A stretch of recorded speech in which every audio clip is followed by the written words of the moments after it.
ষড়যন্ত্র থাকবে, কিন্তু বিজয়ী তো আমাদের হতেই হবে, হবে না? ছাত্রদলের ভাইরা কি কষ্ট আপনারা করেছেন, আমি ছাত্রদলের ভাই বোনদের ধন্যবাদ দেওয়ার ভাষা আমি খুঁজে পাই না মাঝে মধ্যে। এই 16টি বছর আপনারা ক্লাস করতে পারেন নাই, নিজ নিজ ক্যাম্পাসে যেতে পারেন নাই, পরীক্ষা দিতে গিয়েছেন, রক্তমাখা শরীর নিয়ে ফিরে এসেছেন, সেই দৃশ্য কিন্তু আমরা বলি নাই। মাসের পর মাস পরিবারকে জবাব দিতে পারেননি, পরিবার টাকা পাঠাতে পারেনি আপনাদের কাছে। কি কষ্ট আপনারা করেছেন। কেউ হলে থাকতে পারেন নাই, ম্যাচে থেকেছেন, কেউ আমি জানি কেউ 2-3 বেলা না খেয়েও থেকেছেন।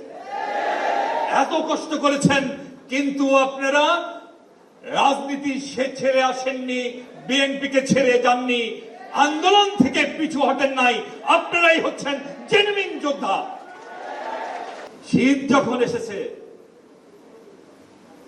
তখন বসন্ত আসতেই হবে। সুতরাং বিজয় আমাদের হবেই, বসন্ত আসবেই, খালি একটু সতর্কভাবে চলতে হবে। কুয়াশা আসবে, ষড়যন্ত্র আসবে, যারা করে তাদের শক্তি ক্ষমতা সব আমাদের জানা আছে। প্রয়োজন হলে যে কোনো ভূমিকায় যাওয়ার জন্য জাতীয়তাবাদী ছাত্র দলকে সব সময় প্রস্তুত থাকতে হবে। ঠিক আছে?